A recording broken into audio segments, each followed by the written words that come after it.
Good evening. Welcome, and thank you all for coming out on a truly November evening in Vancouver. It reminds me a little of that line in the movie Braveheart where he says, it's good Scottish weather. The rain's coming straight down, slightly to the side like. But weather aside, I could not be more thrilled that you are all here. My name is the Reverend Dr. Carmen Lansdowne, and I'm proud to serve as the Executive Director at First United. I joined First United in February of this year, but our organization and the church that preceded it have a long history of working with Vancouver's most marginalized. Our mission is that, empowered by the Spirit to be part of Vancouver's downtown east side, we affirm the worth of individuals, empower communities, and work for social justice. This evening is about all three aspects of that mission. Drug addiction and drug policy affect most residents of the downtown east side. As a result, the individuals, communities, and our neighborhood are often stigmatized for the barrier of addiction and the occurrence of multiple barriers, each compounding the other. But primarily tonight, this lecture is about First United working for social justice. I once heard a story purported to be a Buddhist proverb. Some old monks were walking alongside a river, and they started to see multiple bodies floating down the river past them. They formed a human chain and started to pull the bodies to safety. The bodies kept coming and coming and coming, and they worked and worked until the point of exhaustion, and the bodies kept coming. At a certain point, one of the elder monks broke from the chain and started to walk away upstream. His brothers, shocked, cried out to him and asked why he was leaving when there were still bodies to save, and he replied, "I want to go see where these bodies are coming from." There is a lot of need in the downtown east side. We have shelters, food services, tax clinics, foot care, clothing programs, drug and alcohol counseling, social housing, and so much more, with the many agencies that are all located within 6 square blocks. But each of these programs responds to the bodies in the river, and tonight is about finding where those bodies come from. The most frequent questions I have faced about the downtown east side since I started at First United have been, the downtown east side costs society almost $1 million a day. Why can't people change? Why is nothing helping? And secondly, what can I do to help? The problem seems overwhelming. Johann Hari's lecture tonight will help to answer the first question, and you've already helped to start answering the second by your presence here tonight. And we have a great program for you. Elizabeth Brunner is here to share with us a bit about her story and why tonight's topic is so important. Elizabeth's family have a long history with First United, and we are so grateful for her vulnerability and courage in making tonight's topic personal. Johann Hari will speak for about 45 minutes, and then we have some moderated questions for him. Given our time constraints and the pew seating, we reached out to folks who registered before the weekend and asked for questions that we could curate for tonight's event, and so I'll be asking some questions from the other mic, from the folks that we had who had registered. A little bit about housekeeping. So you see my colleague here is doing ASL interpretation, and we'll include them in the thank yous later. Restrooms. If you need the restroom, there's wheelchair accessible restrooms in the back in the narthex, or you can go out this side of the sanctuary around into the back. If you do not need wheelchair access, you can go through these doors, and the washrooms are right there. If you need a gender-neutral washroom, you go through this way. For those of you who have been invited to the private reception following tonight's event, the chapel is just off to this side of the sanctuary, and if you go in through the narthex and through the front entrance of the church off to this side, First United staff and volunteers will be there to greet you. And last but not least, thank you in advance to St. Andrews-Wesley United Church, a longtime partner and supporter of First United. We are so grateful for the donation of the space and for the volunteer greeters. If you see someone wearing a yellow sash around their neck, That indicates that they are a part of the community here at St. Andrews-Wesley, and they will be happy to answer your questions or to direct you to somewhere you need to go. So without further ado, I will invite Elizabeth. I think you guys moved Elizabeth if you wanted to come up. Thank you so much.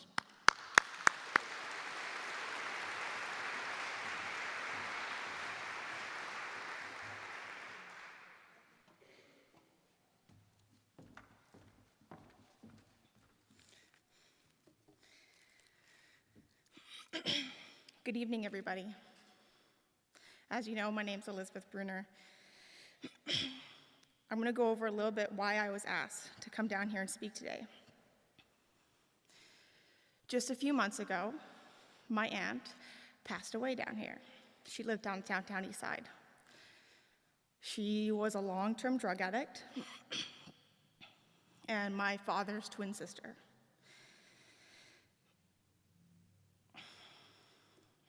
Addiction has always been in my family. I was born addicted to drugs. Neither one of my parents could raise me, so my grandmother raised me. I was raised in hospitals my whole life, going in and out of hospitals because of being addicted to drugs. I was also raised with a fantastic grandmother who could never, ever give up on her children. So the downside of that is that you have the drug addicts coming in and out of your house every few months. My first and earliest memory was visiting my father in jail. My grandmother called it school for adults.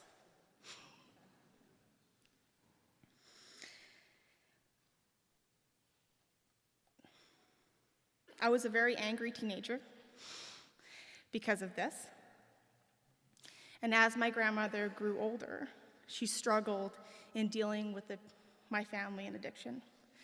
She had 8 children.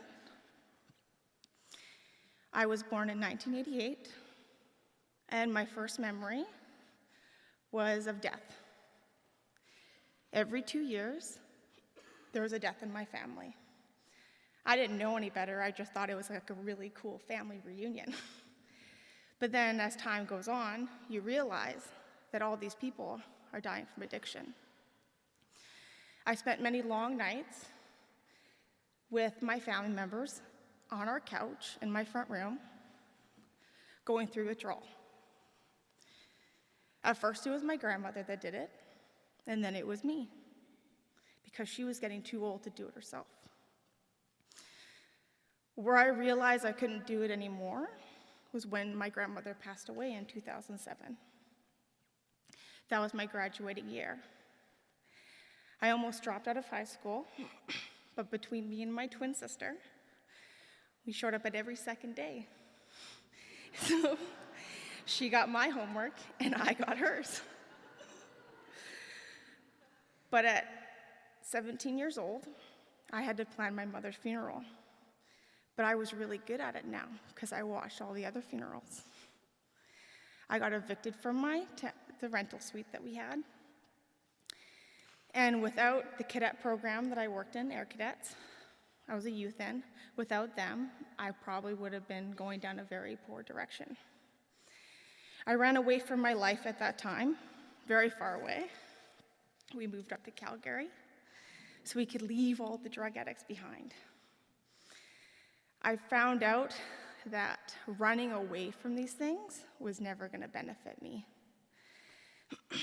But I was very angry and sad, and I was tired of dealing with death. And I was 18 years old. I would like to now read you a poem that I wrote when I was 12 years old. I remember being in grade 7, writing this poem, and my mom, my grandmother, told me not to submit it because it told too much about our family. She was told to, as she was raised herself, to hide these things because that's what you do. The only way you can get out of this, Liz, is if you're better than everybody else. If you're better than the addicts, you educate yourself, you be smart. I learned, though, in the long term, that you can never truly run away from your problems. So I'll read you this poem, As I Watch. As I watch the world go by, I've seen people live, I've seen people die.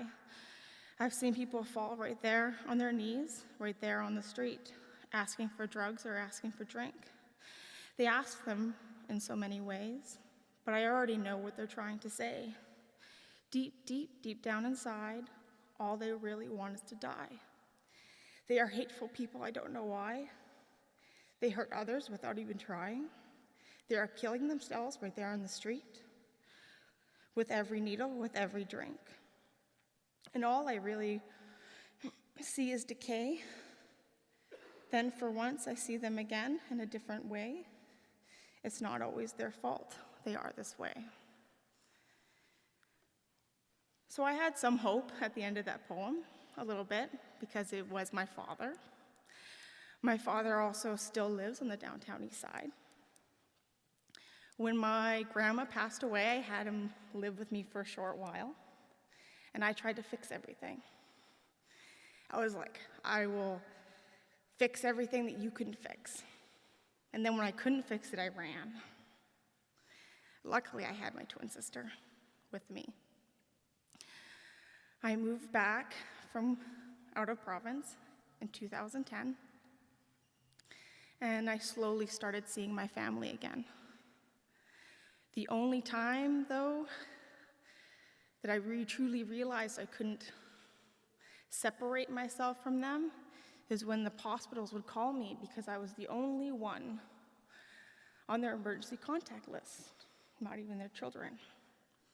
And it was hard because you'd be in a hospital for 3 months at a time. And sometimes they'd get better and sometimes they would die. 2 years ago, my dad was in the hospital for 3 months. And I worked with a social worker, and then he got close to death, and then he came back, and there gets to a point that you kind of hope they die. So it's not, it has nothing to do with you anymore. And then on the other hand, you don't want them to die because they're your family. I take my father and his twin sister out every single year for their birthday. And last year, this past summer, my aunt passed away. And I couldn't take them out. His birthday was just November 16th. And I took just him out. And he called me and said, if you don't see me, I'm going to kill myself. It's easy to say to just forget about it. It's not your problem anymore. But I think I would regret more giving up and not seeing them at all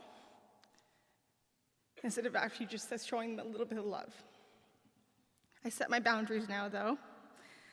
They do not go through withdrawals in my front room anymore, or sleep on my couch, or steal from me.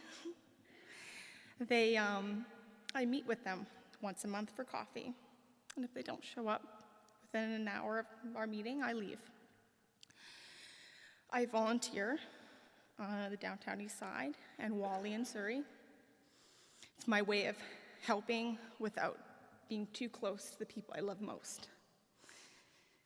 I still see my dad, and I have coffee with him, but he lives at First United Church because I can't have him live with me because I don't know where the boundaries end. It's easy to walk down the street and not look these people in the eyes and walk because they're just the dirt of our society. But what you have to remember is that there's someone's sister and someone's father. So I help where I can. I don't know how to fix it. I took a 4-year degree in criminology to learn how to fix it, and it taught me that there's just more problems than there are solutions. So my hope is that events like this, where people can talk freely and open about addiction, is the place where we can solve these problems and to attempt to solve them. I have buried 12 people, cousins and aunts, since 2002 till 2017. I have 3 more family members on the downtown east side. They know more about addiction, the life of addiction, than they know about being clean. So what I do is I try to meet with them, show them love and respect, and try to be strong in those times. But I know that I'll be burying them too. So I implore you to, when you see those people on the street, when you walk by, to look at them in the eyes just for 2 seconds. You don't have to give them money. Just stop and realize that they're a human being. Maybe say hello and then proceed with your day. But they are people first. Thank you.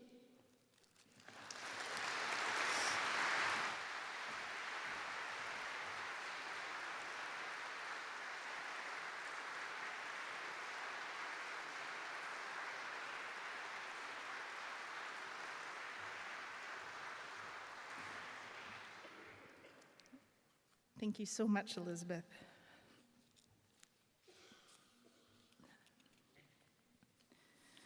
People make an assumption that addiction is what happens on the downtown east side, and when you hear the statistics about the opioid overdose crisis in British Columbia, what I would like you to know is that only 10% of those deaths happen on the downtown east side. 90% of the deaths are happening outside of the downtown east side, that none of us are isolated. People are dying in their bathrooms, in their bedrooms, in Shaughnessy, in Champlain Heights, in North Delta, in Cloverdale. We also have, despite only being 10% of the overdose deaths in British Columbia, we also have 90% of the total overdoses. So the people that we work with are strong and resilient. They're surrounded by community. They don't use their drugs alone, and they care for each other. So there's a theme you'll hear in what I'm saying and what Elizabeth is saying about love and connection, and I'm thrilled on that theme to invite Johann Hari to speak with us tonight. Johann is a British journalist. He has written for many of the world's leading newspapers and magazines, including the New York Times, Le Monde, The Guardian, the Los Angeles Times, the New Republic, The Nation, Slate, El Mundo, and the Sydney Morning Herald. He was a lead op-ed columnist for The Independent, one of Britain's leading newspapers, for 9 years. Johann was born in 1979 in Glasgow, Scotland, and has lived in London since he was a baby. His mother is from the Scottish tenements, and his father is from the Swiss mountains. He said at dinner tonight that he used to be banished to the Swiss mountains during his childhood summers. I said, oh, poor you. He graduated from King's College, Cambridge, with a double first in social and political sciences in 2001. Johann was named National Newspaper Journalist of the Year by Amnesty International twice. He was named Environmental Commentator of the Year at the Editorial Intelligence Awards and Gay Journalist of the Year at the Stonewall Awards. He has also won the Martha Gellhorn Prize for political writing. He's currently working on his next book, and he is a visiting fellow with Purpose, the New York-based progressive campaigning group. We have some short supply of copies of his book available for sale by Banyan Books in the entrance on the Burrard Street side of the church, and a 20% discount if you pre-order through Banyan Books. Please join me in welcoming Johann Hari.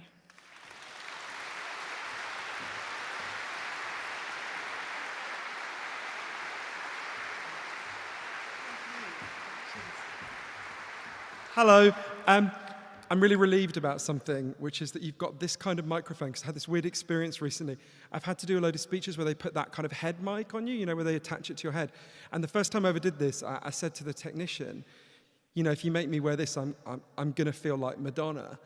And he looked at me really seriously and he said, you should always feel like Madonna. And so now, whenever I wear one of those things, I always feel like singing Papa Don't Preach instead of talking about addiction. So be glad that's not going to happen, because I'm not a good singer. Mind you, nor is Madonna, so what do you know? I wanted to apologize for anything. I've been spending a lot of time in the US, and every time I go to the US, spend a lot of time in the US, I become acutely conscious of how many North Americans literally can't understand what I'm saying. I went into a diner in a place called Cactus, Arizona. I don't know if anyone's ever been there. If you haven't, don't go. And I was in an IHOP, and I said to the woman, like, hi, can I have some pancakes? And she looked at me, she said, wow. And I said, can I have some pancakes? She said, wow. And this went on for quite a long time. And in the end, she looked at me and said, do you speak English? And I was like, my people invented it. But if I speak too fast at any point, please just don't feel shy, just wave your hand, and I will slow down. I've also been told that I torture sign language interpreters because I speak so fast. So for her sake, slow me down. I also was really pleased that Braveheart was mentioned in the introduction, because my mother is militantly Scottish. She thinks Braveheart is a documentary that was made at the time. And the only thing I've ever done that made my mother properly ashamed of me was once I was covering the Republican National Convention in New York, and for a pun on the Sting song, I referred to myself in the article as an Englishman in New York. And my mother phoned me the next morning and was like, no son of mine is an Englishman. Have you forgotten what they did to Mel Gibson? Anyway, I wanted to start by saying what Elizabeth said, you should be so proud of yourself for what you said. I thought it was such a beautiful and eloquent and profound speech that you made, and I think you should be really proud of yourself. There's a cliche you have to say when you start a speech where you go, oh, I'm really delighted to be at X place. I'm genuinely delighted to be here, because coming to this place, to the Downtown East Side, changed my life and taught me some of the most profound lessons I've ever learned. And, you know, there's a Vancouver writer called Charles Denmers who wrote something. He said, people in Vancouver talk about the Downtown East Side the way people throughout the Western world talk about Africa. Some people call for apolitical charity and aid. Others call for armed intervention. Everyone agrees it's a problem to be solved, filled with people who are their own worst enemies and whose lives are a mess. And one of the main things I wanted to say to you is that I think people in Vancouver should be incredibly proud of the Downtown East Side. Here, quite apart from there being an extraordinary community of people who I got to know, there have been 4 key breakthroughs in our understanding of addiction that I have seen transforming the world and inspiring people in places as different as Sao Paulo, Kenya, London. The insights that originated here are having an incredible effect on the world. Someone once told me in Mexico, apparently in nature, I know nothing about nature, this could be wrong, but apparently in nature, the antidote is always found very close to the poison. They evolve together, they're twinned. Here in the Downtown East Side, we see the wound most clearly, but I think we also see the beginnings of the solution, the answer, the understanding, the way out of this. In fact, I don't think the world could understand it half as well without the work that had been done here. I came here for a very personal reason. One of my earliest memories is of trying to wake up one of my relatives and not being able to, and I didn't understand why when I was too young. But as I got older, I realized we had drug addiction in my family, several members in my family. I've just took one of my nephews to the US for the first time. He'd never been. I've always been promising since he was little that I would take him. And obviously I was thinking a lot about, you know, he grew up with an addicted mother who did her best. And so I've been thinking a lot about that, the effects, again, in the last few weeks. But I started writing my book because there were these questions that I wanted to answer that had been kind of nagging at me all my life. And I just wrote them out as a list. I remember we were coming up to 100 years since drugs were first banned in Britain, the United States, and Canada. We did it all pretty much at the same time, and then we imposed it on the rest of the world. And So I wrote out these questions that were really simple questions, right? Why did we go to war against people with addiction problems 100 years ago? Why are we carrying on when it doesn't seem to work? Is anywhere doing it right? And what really causes addiction and drug problems? And at first I thought, this is going to be an easy book to write. I'd lived through this with my family. I'd written about this quite a lot as a journalist. And when I sat down to write the book, I realized I don't know the answer to a damn one of these questions. Should I not say damn? I'm in a church. Sorry. I'm naturally blasphemous. I apologize. I'll monitor that. I realized I didn't know the answer to any of these questions.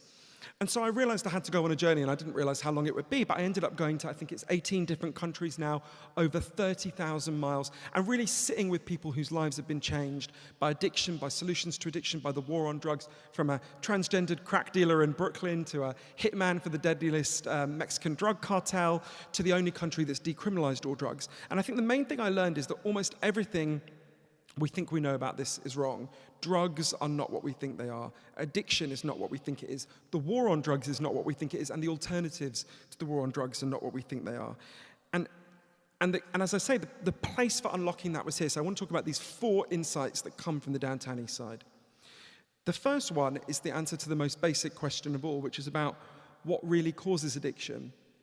If you had asked me when I started doing the research for the book 7 years ago now, what causes, let's say, heroin addiction, I would have looked at you like you were an idiot, and I would have said, well, the clue's in the name, dummy. It's called heroin addiction. It's obviously caused by heroin. We've been told this story that's become part of our common sense, right? It was part of mine. We think if I kidnapped the 20 people at the back there, and I, like some kind of horror movie villain, if I injected you all with heroin every day for a month, at the end of that month, you'd all be heroin addicts, for a simple reason that there are chemical hooks in heroin that your bodies would start to be physically dependent on. You'd have this desperate physical hunger for the drug, and that's what addiction is. That's why we call it being hooked.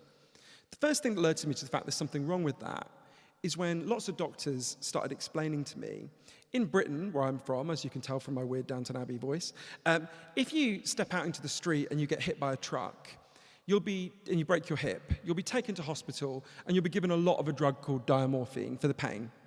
Diamorphine is heroin. It's much better heroin than you could buy around the corner because it's medically pure, it's not contaminated, it's 100% heroin. In hospital in Britain, people are given this drug for quite long periods of time. If any of you have a British grandmother who's had a hip replacement operation, your grandmother's taken quite a lot of heroin. If what we think about addiction is right, that it's caused by the exposure to the drug, that the hooks take you over and then you physically need it, what should be happening to all these people in Britain who are in hospital and being given heroin? Some of them should be becoming addicted, a fair few of them. This has been studied very carefully.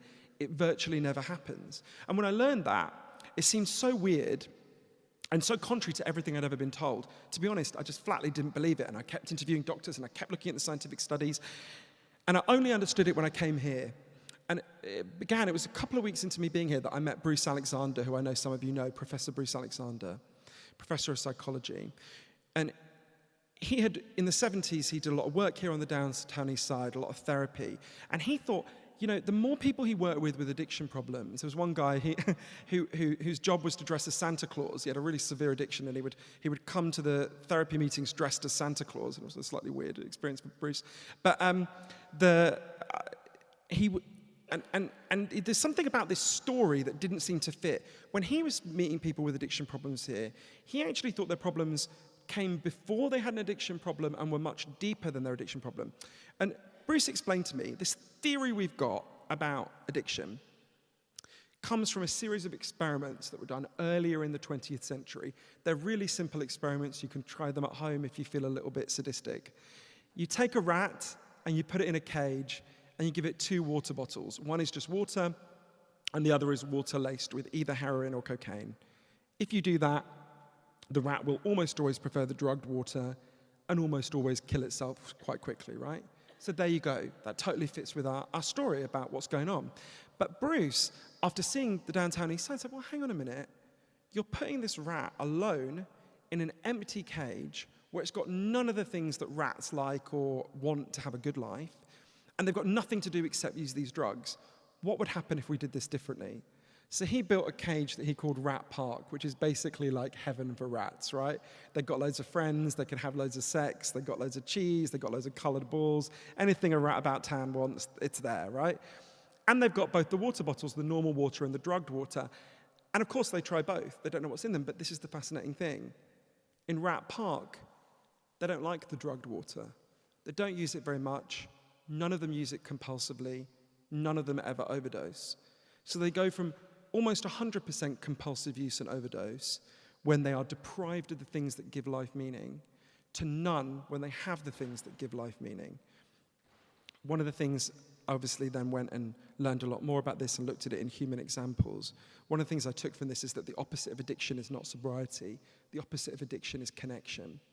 I'll give you there's loads of human examples. I'll give you one for now. There was an experiment happening at the same time as Rat Park that I think everyone here will have heard of. It was called the Vietnam War. So about 20% of American troops in Vietnam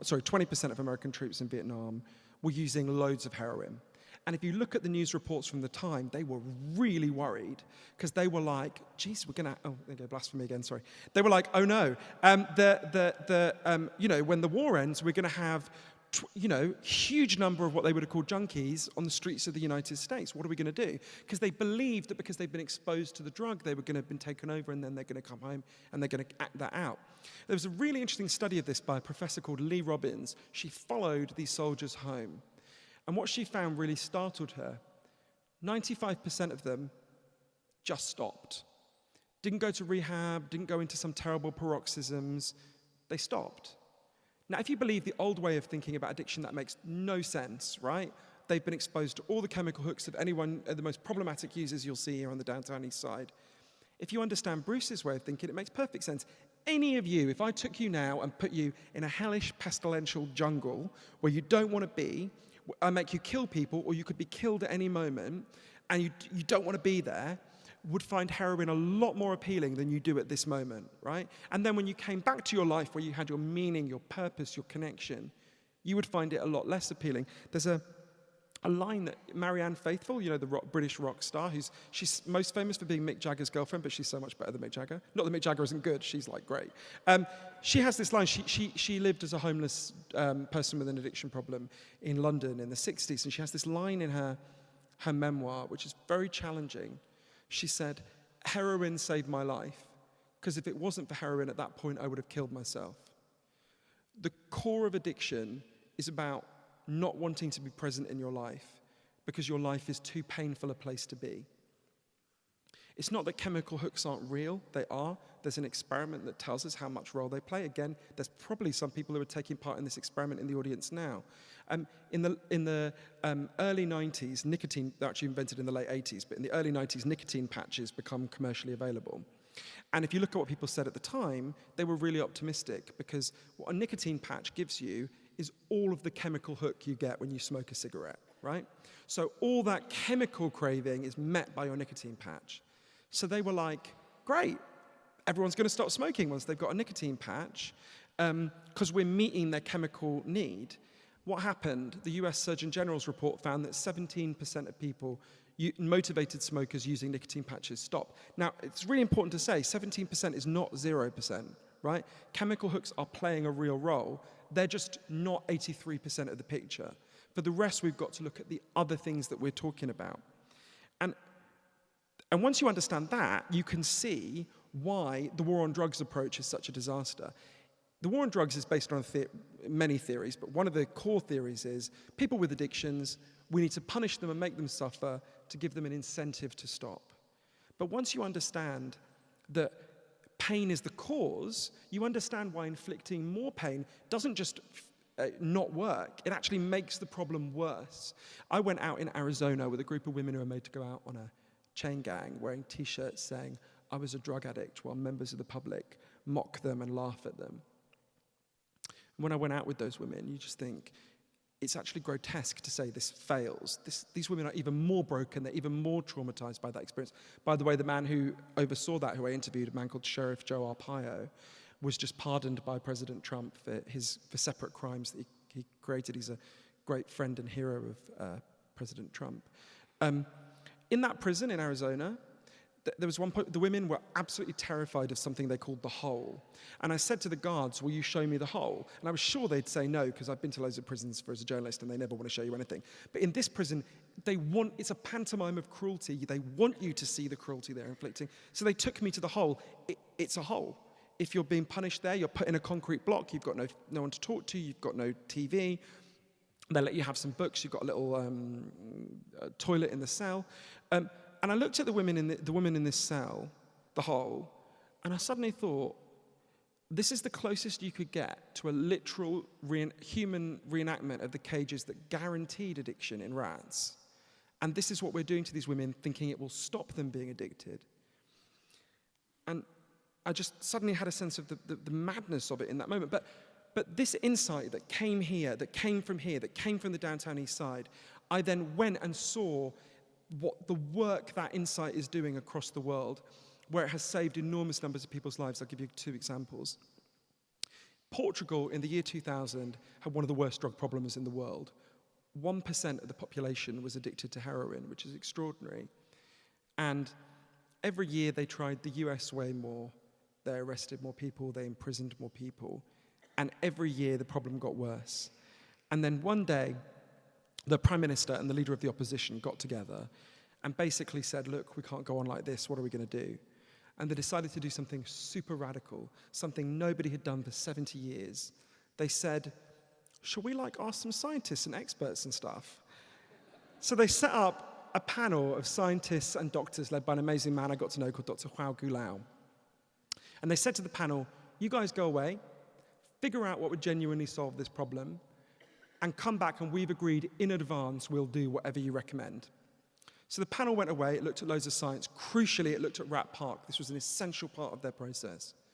And they came back and they said, okay, decriminalize all drugs, from cannabis to crack, the whole lot.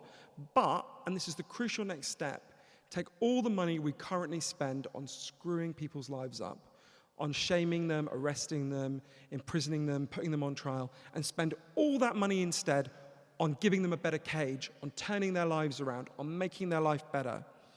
And interestingly, it's not really what we think of as drug treatment in Britain and the US. So they do a bit of residential rehab. There is some value to that. They do some psychological support. But the biggest thing they do is making sure people have good housing and subsidized jobs. So say you used to be a mechanic. They go to a garage and they'll say, if you employ this guy for a year, we'll pay half his wages.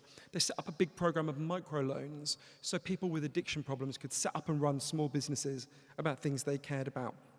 The goal was to say to everyone with an addiction problem in Portugal, we love you, we value you, we're on your side, you've got as much right to a good life as anyone else around you. And by the time I went to Portugal, it was 13 years since this experiment had begun, and the results were in. According to the most detailed scientific study in the British Journal of Criminology, injecting drug use had fallen by 50%, 50%. Overdose deaths were massively down. HIV transmission was massively down. Crime, street crime, was massively down. And one of the reasons you know that this really worked is I went and interviewed a guy called João Figueira, who was the top drug cop in Portugal at the time of the decriminalization.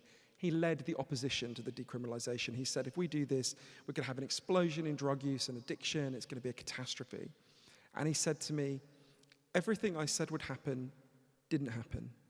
And everything the other side said would happen did. And he talked about how he felt really ashamed that he'd spent 20 years prior to the decriminalization screwing people's lives up when he could have been helping them turn their lives around. Switzerland, at the same time that Portugal was having this crisis, was having a similar crisis. Because my dad's from there, I'm a Swiss citizen. And again, they had this, you might remember these iconic images in the 90s of really chaotic street use, a bit like the kind of darkest moments in the downtown east side. Really chaotic streets, people injecting in the neck in a public park. And for Swiss people, this was really shocking. Swiss people are obsessed with order. It's not a coincidence that they design all those damn clocks. I mean, in Switzerland, this is not a joke, you can look it up. It is illegal if you live in an apartment block to flush your toilet after 10 o'clock at night because it might disturb someone. So to them to suddenly have chaos on their streets was what is this? And again, they tried really harsh crackdown, lots of policing, shaming, stigma, and the problem kept growing. And one day, an incredible woman called Ruth Dreifuss, who was the health minister and then became the first female president of Switzerland, explained to people, when you hear the word legalization, what you picture is like anarchy and chaos. What we have now is anarchy and chaos. We have unknown criminals selling unknown chemicals to unknown drug users, all in the dark, all filled with violence, disease, and chaos. Legalization is the way we restore order to this chaos. So she proposed legalizing heroin. And it's important to understand what that doesn't mean. So I don't know the rules in BC, but I'm pretty sure any of you, if you really wanted to, could own a dog, a monkey, and a lion. But I'm pretty sure the rules are different, right? So I'm sure you can just go into a store and buy a dog. A monkey, maybe you need a license. And I'm sure for a lion, like, they come and make sure you're not a maniac and you can't have a lion in your yard, right?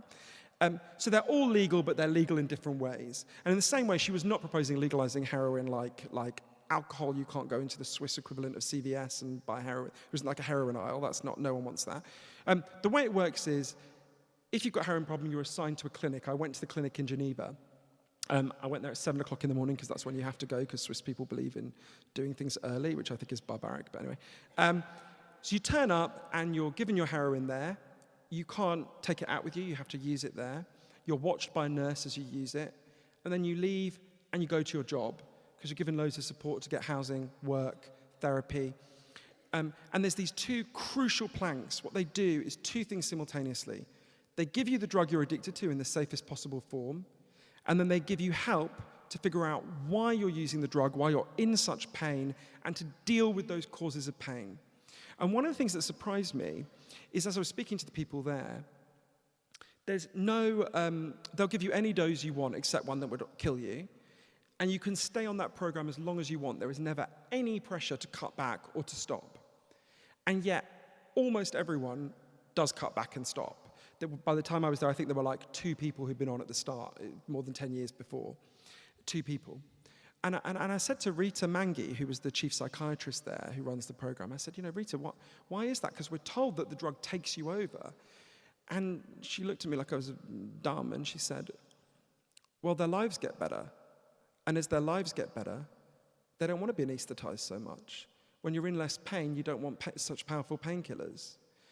And the results in Switzerland are very clear. Do you know how many people have died of heroin overdoses on the legal heroin program in Switzerland? Anyone want to guess? Nobody, not one person. More people have died in North America of opiate overdoses since I started talking to you than have died in more than a decade in Switzerland since they started this program. And again, there was a huge fall in street crime, burglary. Street prostitution ended. Turns out women don't want to have sex with disgusting random strangers for money. Who knew? An enormous transformation, and actually surprisingly cheap because it saves so much money in the criminal justice system. And in Switzerland, they had a referendum on this after it had been in place for, I think, 3 years. They had a referendum. Now, Switzerland is not a left-wing country. My grandmother got the vote in 1974. This is not San Francisco, right? And there were women who protested against being given the vote in 1974. It's such a weird place. Anyway, Swiss people voted by 70% to keep heroin legal. Not because they're particularly compassionate, that's not their thing. It was because there was such a significant fall in crime and disorder, and so many people who had been what they would have called, like not contributing financially to the society. So again, Rat Park was at the core of why they made that transformation. The insights that come from the Downtown East Side, the insights that could only have come from the Downtown East Side, and the work of the people here were at the core of the 2 most life-saving transformations, 2 most life-saving steps beyond the war on drugs. And I think once you understand the insights that come from Rat Park, you also understand the crisis that we're in now and why the really important work that has been done here is not enough.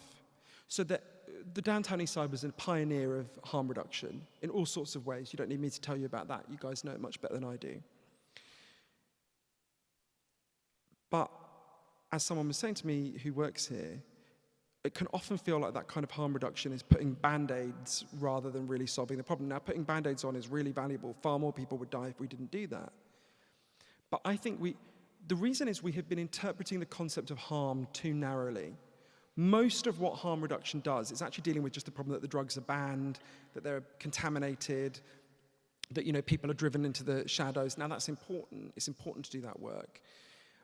But there's a much deeper kind of harm. Let's think about the opiate crisis at the moment in the US and in North America more generally, prescription opiates, right? Because we're being told a story about this that is not true. So we're being told, most people now would know, if we think about the Nancy Reagan story about the so-called crack epidemic, right? Most people, if you told them that, would know it wasn't right. So if you said, the crack epidemic happened because evil drug dealers sold these uniquely powerful drugs to people, and the drugs hijacked people, and that's why there was this problem. Most people would know that was pretty simplistic. But this story has re-emerged in the opiate crisis. What it basically says, evil big pharma, who I hate as much as anyone, by the way, evil big pharma has sold this uniquely potent drug, and that's why this is happening. It's not true. If you want to understand what's happening, you want to understand the persistence of the problem here, I think there's a historical analogy that helps us to understand it. It comes from the history of my country. So in 18th century, in Britain, huge numbers of people were driven out of the countryside where they'd lived for hundreds of years. Certainly wasn't a perfect life, but they had meaning and community and purpose and control over their work. And they were driven into these disgusting urban slums in places like Manchester and Liverpool and East London. And what happened was something called the gin craze. There was an outbreak of mass alcoholism, which was real. It's very well documented. There's a famous painting by Hogarth of like a mother downing a bottle of gin while her baby falls off some steps, right? Things like that really did happen. And if you look at what people said at the time, what they said was, look at this evil drug gin. Look at what it does to people.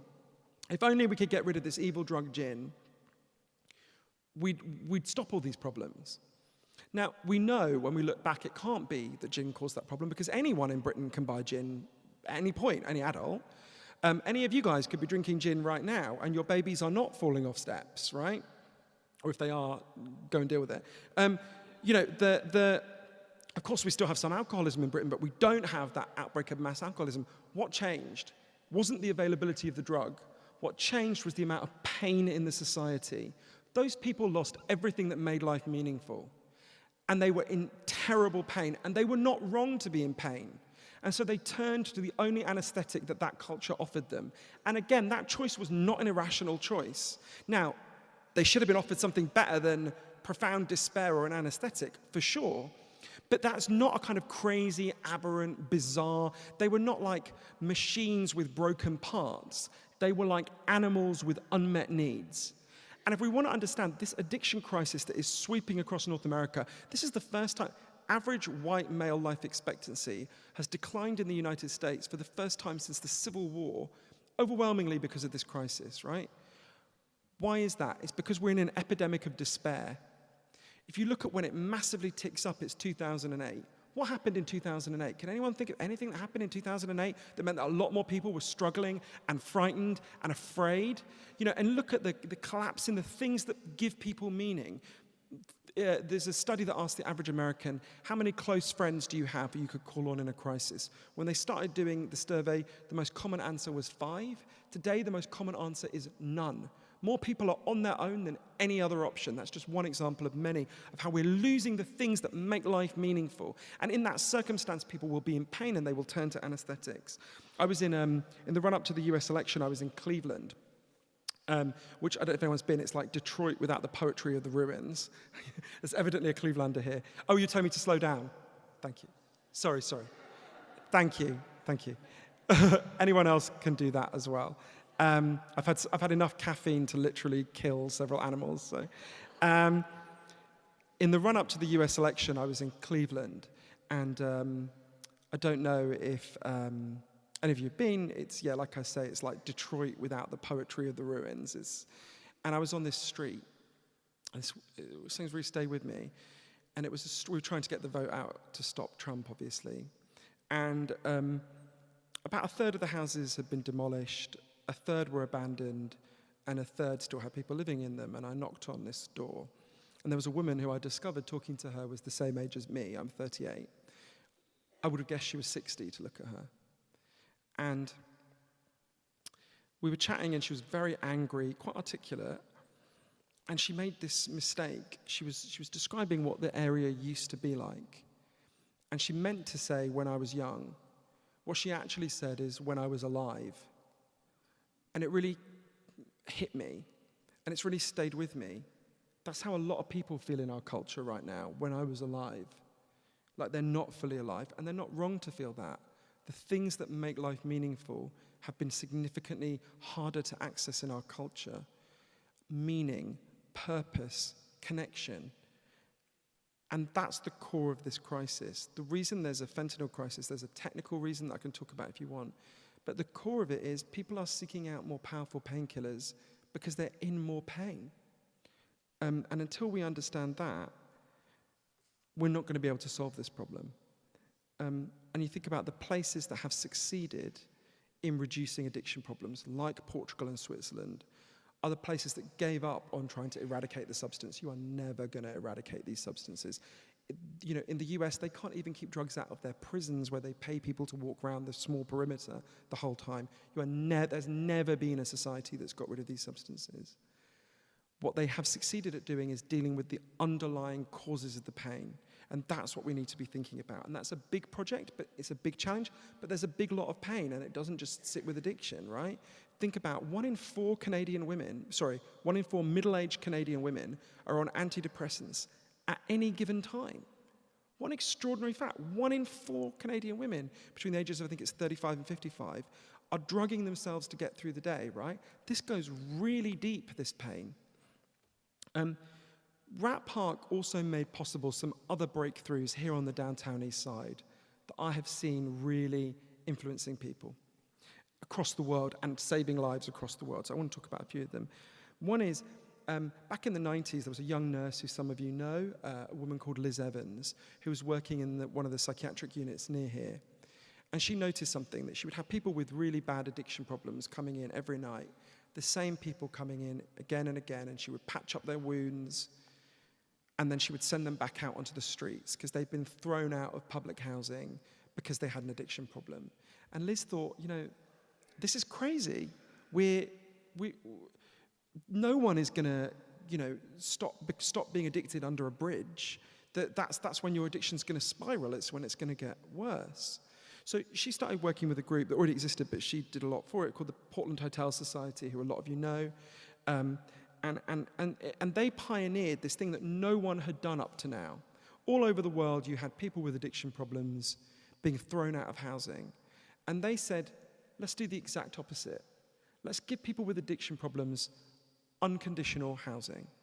Let's say, whatever you do, however many drugs you use, you've still got a right to a place that's yours. You've still got a right to shelter and warmth, and you should still have someone treating you decently and someone who cares about you. And people told Liz and the other founders of the PHS that they were crazy. One doctor said to her, it'd be better if you just dropped a bomb on the Portland hotel and just killed everyone in it than tried to do this. You're just mad. You're basically setting up a crack den. And they went ahead anyway. There's a person I'm going to call Hannah, who Liz worked with. So there was a woman, she'd been thrown out of housing. She was very chaotic. She would often fly into rages. They gave her a room in the original PHS, the Portland Hotel, and she was still very chaotic and aggressive. She threw a bike out of a window one time. And every morning she would come downstairs and she would vomit into the garbage can in the lobby, and then she would go out and sell herself to men. And she would seek out abusive men who treated her atrociously. She would often come back beaten up. And she would say to Liz, you don't understand, I deserve this. I deserve this. And Liz went and read her file. She'd been taken away from her family on a reservation, a First Nations reservation, when she was quite young. She was cycled through foster care. She ended up with a foster family who told her she had a mysterious disease and starved her for over a year. And she had first tried to cut her throat when she was 13 years old. Liz thought this woman had been punished enough.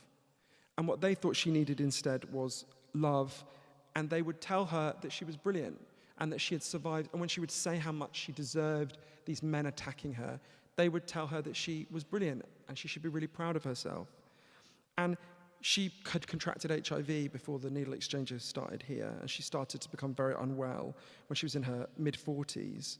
And she died when she was 48 years old. And if you look at this story, Hannah's story, the PHS story, through the lens of the war on drugs, that story is a failure. Hannah never stopped using drugs. She never stopped seeking out men who beat her up.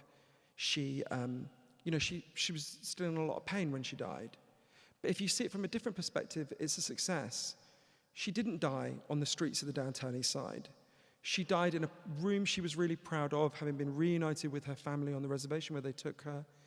And she died surrounded by people who kept telling her she was brilliant, and they loved her. I don't think that's a failure, I think that's a success. And that model, that housing first model, which began here, which I think could only have begun here, I have seen that all over the world. I was in Sao Paulo in Brazil 8-9 months ago. Again, they came here to the downtown east side. They saw this model. They went back to this notorious neighborhood in Sao Paulo. It's known as Cracolândia. And they set up a group called Open Arms, dedicated to the same model. There's been a big study of it by the Open Society Foundation. It found there had been a really significant reduce in drug deaths, in severity of drug use, in trauma, because of this model. That model is spreading, radiating out from the downtown east side in really important ways. And I think of it as like a wave of kind of love. I'm aware of the controversy surrounding the PHS. They made some real errors of judgment. But that core insight and that amazing work they did, and by the way, we've all made errors of judgment. I have. I'm sure everyone here has. That work they did, which is also based on the Rat Park insight, that it's about your cage, it's about your environment, it's about the pain in your life. That work is having an amazing effect. One time, a government minister, I think this was under Harper, came to the PHS and said to Liz, so what percentage of the people here would you say are kind of write-offs? And Liz kind of paused and tried to say, yeah, no one's a write-off. No one gets written off. Everyone's human. Everyone deserves love and compassion. And that insight has really radiated out from that work. I want to talk about two other great breakthroughs that happened here.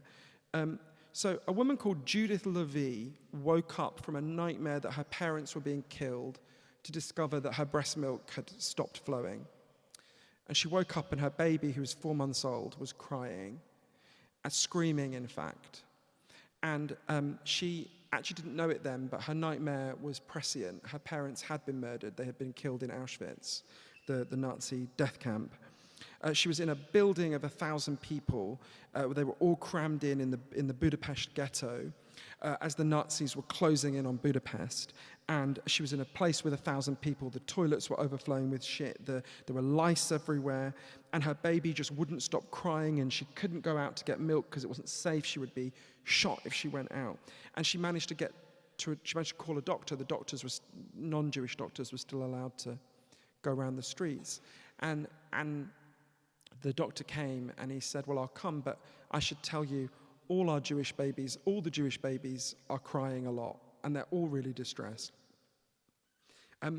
Not long after that, the woman Judith saw a man come into the ghetto, a Christian, and she went up to him and she said, I'm going to die in here, take my baby, because I want my baby to survive even if I don't. And he did take the baby. And that baby grew up to be a man called Gabor Mate, who I think a lot of you know. He's a doctor here on the downtown east side. And that story, that insight, that moment in the Budapest ghetto, I think tells us something, led to this really important discovery here on the downtown east side. So Gabor was working as a family doctor in a kind of middle-class area, making a good living, and he decided in 1998 to come and work for the PHS. And loads of his friends thought, mate, you're crazy, right? Why are you giving up an easy life for a really hard life? And Gabor was drawn for many reasons. One is that he was feeling this weird compulsion in himself. He had noticed this strange addictive behavior where this might not sound like such a serious thing, but when I explain the context, it will. He would obsessively spend money on CDs that he would never listen to, like hundreds and hundreds of dollars. One time he abandoned a woman in labor to run off and buy a load of CDs that he never even listened to. And he couldn't understand this compulsive behavior. He came here, he started working with a lot of people, giving therapy to a lot of people who were staying at the PHS. Often they were people who, until they came to the PHS, had never been listened to. No one had ever said, tell me about your life, tell me about your pain. And one of the first people Gabor worked with was a guy called Carl. He was very hyperactive. He would cut himself. He'd cut into the sole of his foot when he was distressed. And as he spoke to Gabor learned that he had been in foster care as well, and he wasn't a First Nations person like Hannah, but he'd been in foster care, and he'd been dreadfully abused. He'd been tied to a chair and beaten. And he explained this story to Gabor in a crouch because he was expecting Gabor to criticize him for it and humiliate him for it, because that's all anyone had ever done. And another woman said to Gabor, with a similar situation, a similar life story, said to Gabor, "First time I ever used heroin, it felt like a warm hug." The core of it he saw was that these people, he began to have this insight that everyone at the PHS had been damaged horribly long before they found their drug, that the drug was an attempted solution to this very deep trauma. And this led Gabor to popularize some really amazing research that's very important, and I think also related to Rat Park. So to understand it, you have to go back a little bit. In the mid-'80s, there was a doctor I got to know called Vincent Felitti down in San Diego. And he was asked by Blue Cross, who are kind of private health provider, not-for-profit health provider, to basically, they had this big problem with, it's not a pun, I was going to say a big problem with obesity, but you know what I mean, a growing problem with obesity, that's still a pun. Anyway, a huge problem. There's a way to say that's not a pun, but anyway, they had a problem with obesity, and it was swelling their costs. What can I do? It was. And they said to him, do some blue skies research, just figure out what we can do about this. And so he basically just started speaking to loads of people with very severe obesity. And he had this really dumb idea one day. Basically said, what would happen if obese people just stopped eating? What would happen if they just didn't eat for ages, right? Wouldn't they just lose weight? And they figured out what nutrients they would need, what supplements they would need. And he said, okay, we're going to do an experiment. We're just going to get obese people to stop eating. Obviously, we'll monitor them super closely. And with the right supplements, it turned out it totally worked. They did, in fact, stop eating and lose loads of weight. And then something no one had expected happened. When they lost weight, most of them would really freak out. And there was one woman who called Susan, who she'd been over 400 pounds, she got down to about 150 pounds, and something that hadn't happened to her in a really long time happened. A man hit on her in a bar, and she ran out and she crammed her face, and she was back to a really big weight within a very short period of time. And Vincent was sitting with her, and he's like, well, what's going on here? Because she'd been like a star. She'd lost so much weight. And they couldn't figure it out. And he said to her, well, tell me about, when did you start to put on weight? And she said, I started to put on weight when I was 12.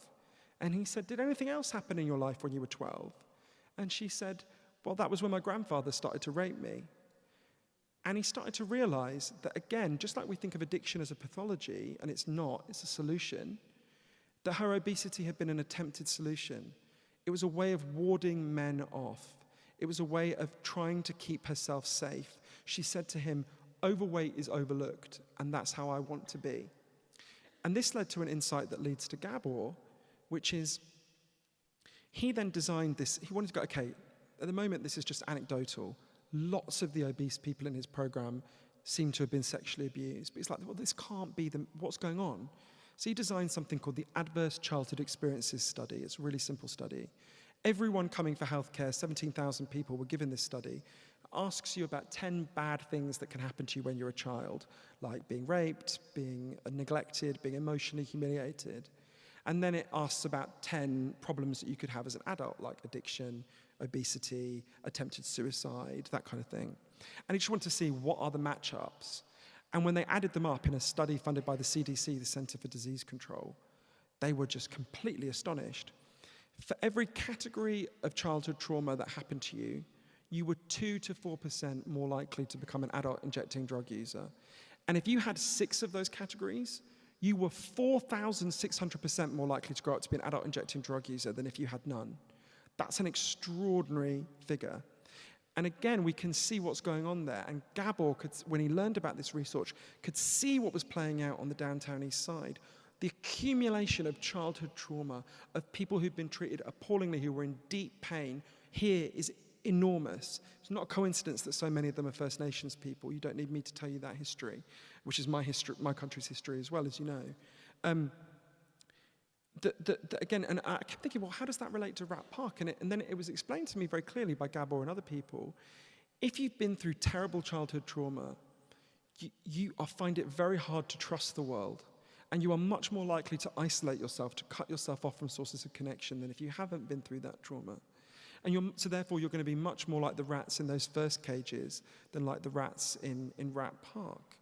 And again, this insight that comes from here, that Gabor did so much to tell people about, is transforming the debate across the world about addiction. This is punching through almost everywhere I go.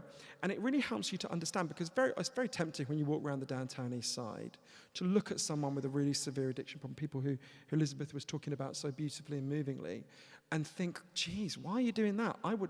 And think, why are you doing that? I wouldn't do that. But to me, it occurred to me here, I remember sitting in Pigeon Park and after talking to Gabor and thinking, well, it's like looking at someone who's been in a car crash and had their legs amputated and going, you fool, I wouldn't have my legs cut off. Well, yeah, you haven't been in a car crash. We're talking about people who've been in car crashes of the soul. And the appropriate response is not to shame people, but to love them more.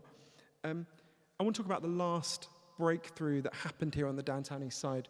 There are going to be many more breakthroughs because this is an extraordinary place. But one more breakthrough that happened here, which again has inspired people all over the world. So in the year 2000, just around the corner from here, there was a man who lots of you know called Bud Osborne, who was living as a homeless street addict. And he was watching his friends die all around him. At that time, there was quite a big police crackdown here. So what would happen is people would go and hide in order to shoot up. They would go behind dumpsters. They would hide in corners.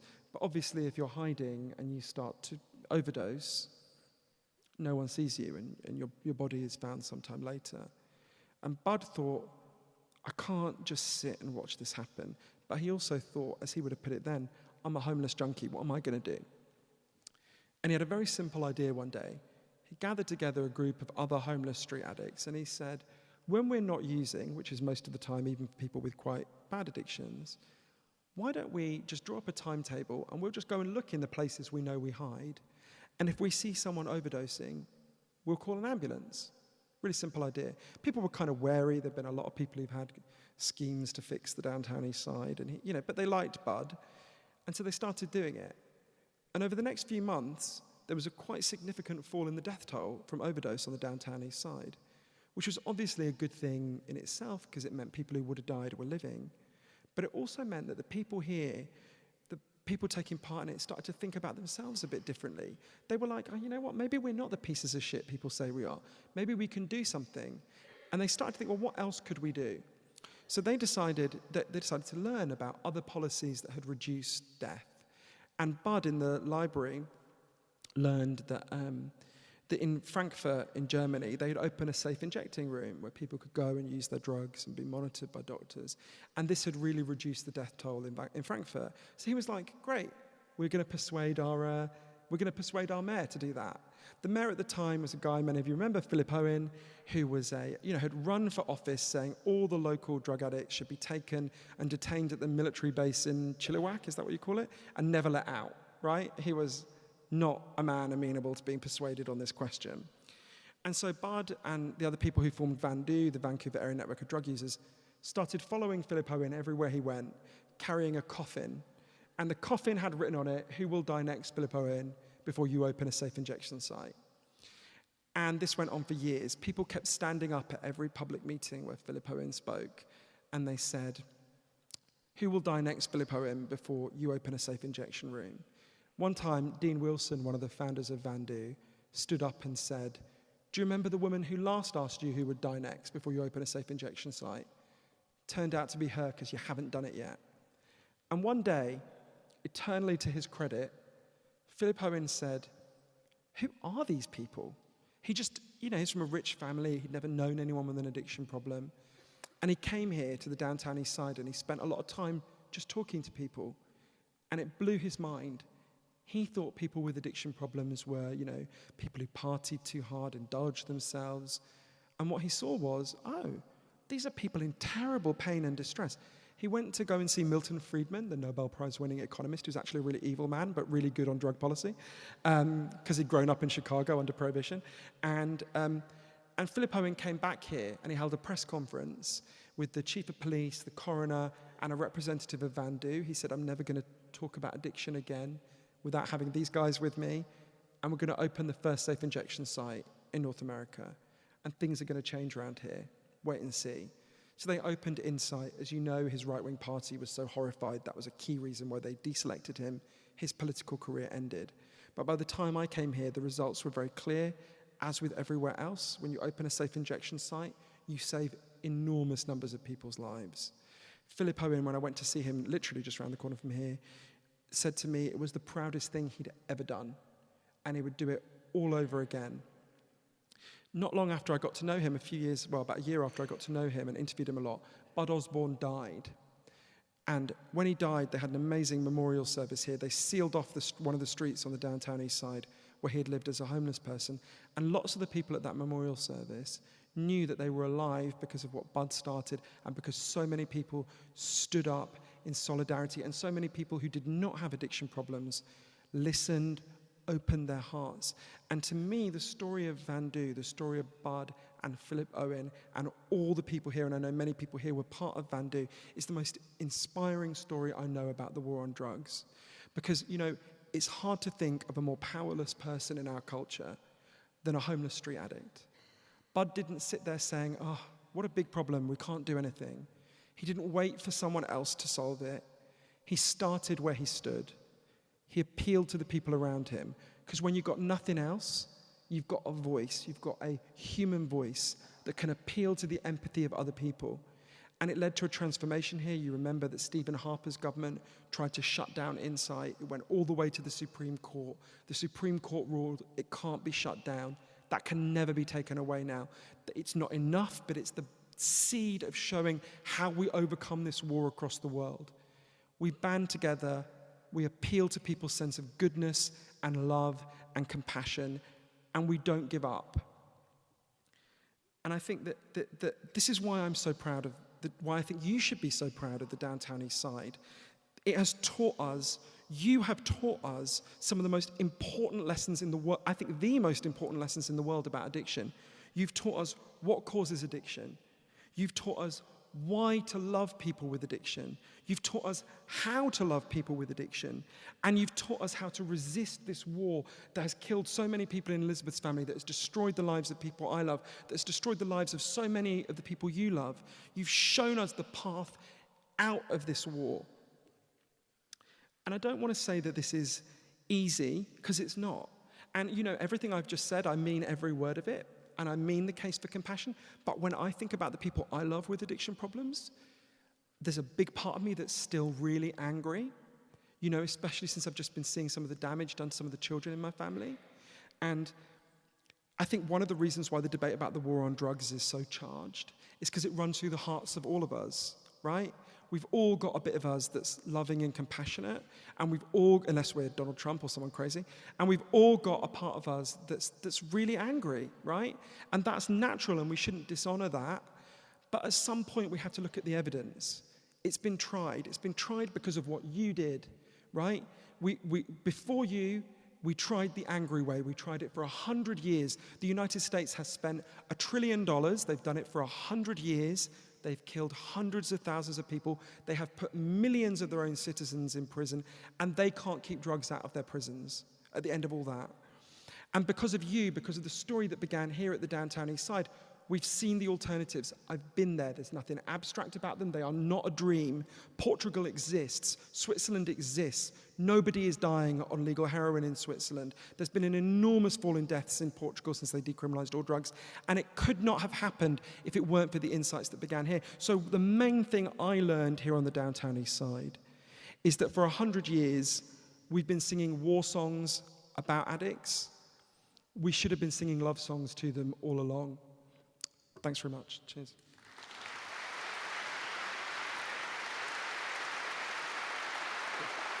Sure. Thank you. Thanks. Cheers.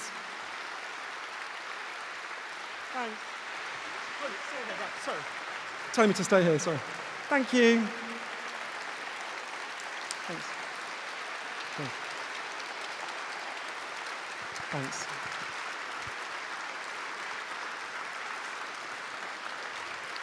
Thank you. And thank you for telling me to slow down as well. Otherwise, you would have all just been staring at me and going, what? Great, thanks. I think there's some questions here. Thanks. Cheers.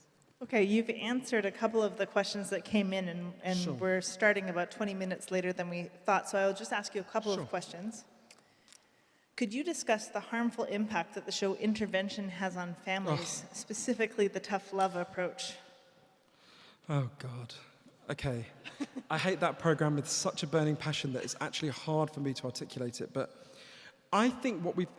Okay, how would I put this in a compassionate way? Because you don't want to rage against these people either, because I understand where it's... I think the producers of the show are cynics, but I don't think the people taking part are. So, how would I put it? I think we have internalized the logic of the drug war into how we talk about addiction in very deep ways. I think there's a lot of stigmatized language in drug treatment, and think about telling people with addiction problems. Think about that woman, Hannah, right? Imagine telling her, you've got to do a moral inventory of your failings. Now look, we all have moral failings. We can all benefit from doing inventories of our moral failings, right? Every human in the world.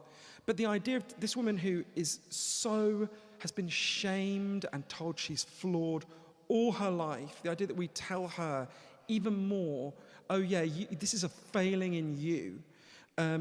There's a lot of stigmatized language. And so there's this idea that the solution is, Gabor said to me, if shaming and stigmatizing addicts worked, I wouldn't have a single patient left. There isn't one of them that hasn't been shamed, stigmatized, humiliated. They've had the worst kinds of humiliation you can ever imagine. But what we've done is we've internalized that logic. And I don't criticize desperate people. And I'm not saying, please don't misunderstand me. There are times when it's intolerable when someone you love has an addiction problem. And there are times when you have to protect yourself. But we shouldn't be kidding ourselves that the way to help people is to cut them off, shame them, humiliate them. If that were true, the United States would not have a drug problem and Portugal would, right? The opposite of the truth. In Vietnam, I went out with basically drug addicts started disappearing in Vietnam about 8 years ago. And what happened is they were sent to these very brutal, humiliating work camps. Often their families had them sent there. If being cruel worked, that would solve Vietnam's drug problem. What actually happened? Drug problem got worse. Open Society Foundation found that I think it was 99% of people relapsed when they left the work camp. One of the least successful programs you can ever imagine. So I think we've got to be very cautious against internalizing these ideas. I don't criticize anyone who does it, except these cynical TV people who make a fortune out of it, but not the participants. I understand why they do it. They're desperate. They haven't been offered a better story, but there is a better story. And often isolated families are left to cope with these problems alone, I'm not critical of these families. It's too much. As a society and as a culture, they need to be loved and supported, not just by individuals and their families. Great. Thank you. The next, I have a PhD and I'm going to struggle with this question, so good luck. Okay. Do you think biopsychosocial treatment bed options should be equally funded, as equally funded as biomedical harm reduction and the Housing First initiative in the Downtown East Side? I will explain what the question means, and then I will explain the answer. Thank you. So the biopsychosocial model is this idea, which is completely true, that all mental health problems, to some degree, have like 3 components. There's a biological component, which is obvious. So actually, I'll give an example, like something that's not addiction, dementia, right? So there's a biological component. Obviously, there's a physical degeneration in the brain. There's a psychological component, which is how you feel about yourself and your ability to cope in your own mind. And then there's a social component, which is how connected you are. And interesting, you think about something like dementia, where no one can dispute there's a very clear physical cause. There's loads of evidence that socially disconnected, lonely people develop dementia much faster, and it's much worse for them. So even something that's so obviously biological has a really big psychological and social component. So, so I think what the person is suggesting is that if you have a system that acknowledges that more, a biopsychosocial model acknowledges all these factors, the biological ones, which are talked about, things like chemical hooks, and the psychological ones, which are things like childhood trauma, and the environmental ones, which are obviously the kind of Rat Park insights. Together, if you treat people with those insights, is that better than spending what's called the biomedical model, which just says it's a problem with your brain? And I think it definitely is. I'll give you one example. Just quickly, I had this super weird experience. In January, I was invited to go and speak. Do you want to know who Peter Thiel is? He's a really evil man. He founded PayPal. Unfortunately, he's also quite hot. He's my evil crush. But he founded PayPal, and he funds Donald Trump's campaign, so he's properly evil. And he has a venture capital fund, and they did a day-long conference in San Francisco for people who were developing apps to deal with addiction and depression. And they invited me, and I was like, the idea of developing an app to deal with this is part of the problem, right? How can you be so stupid? And they were like, in that very Californian way, they were like, that's great, will you come and tell us that? And I was like, I wanted to go to San Francisco anyway, so I thought I may as well go. And there's this day-long conference with these super distinguished scientists, and I was the last person to speak, and I'm not a super distinguished scientist, and it was just completely surreal. If all you knew about addiction and depression was this day-long conference, you would genuinely think that they were just spontaneous brain disorders. They just kept looking at images of brains all day, right? And I said, I wasn't sure whether to say this, but I thought, I don't want anything from these people, I may as well say what I think. So I was like, this is bizarre, a bizarre way of talking. We were right next to the Tenderloin, which is a lot like the Downtown East Side. I said, let's all just walk out into the Tenderloin, go up to the first addicted person you meet, listen to their life story, and then tell them their problem is their amygdala does not function properly. It's absurd. It's not that there aren't brain changes. Obviously there are, right? Obviously we are physically embodied beings. Your brain changes. Everything you do changes your brain. London taxi drivers have to memorize the map of London for a really difficult test. Their brains look different on brain scans to your brain and my brain, right? They've got a bigger part of the hippocampus. Doesn't mean being a taxi driver is a brain disease, right? And I was trying to think of an analogy, and to me it's like, it's like you could describe the plot of Romeo and Juliet using Newtonian physics, right? You could say the atoms in Romeo's body move this way and the atoms in Juliet's body move this way. It would be true, right? It's not false. Maybe someone wants to do that for some reason. But you wouldn't understand a thing about why Romeo and Juliet do anything. You wouldn't understand what was going on in the play. And in the same way, this overly biological way of talking, it has some value. I'm not against it. But it's so simplistic, and it misses all the insights that come from the Downtown East. You can't spend 5 minutes on the Downtown East Side and say that addiction is primarily a brain disorder. It's ludicrous. Thank you. I think that's what the person was asking anyway, I don't know. I think so. I could be completely wrong. Or come up to me and harangue me.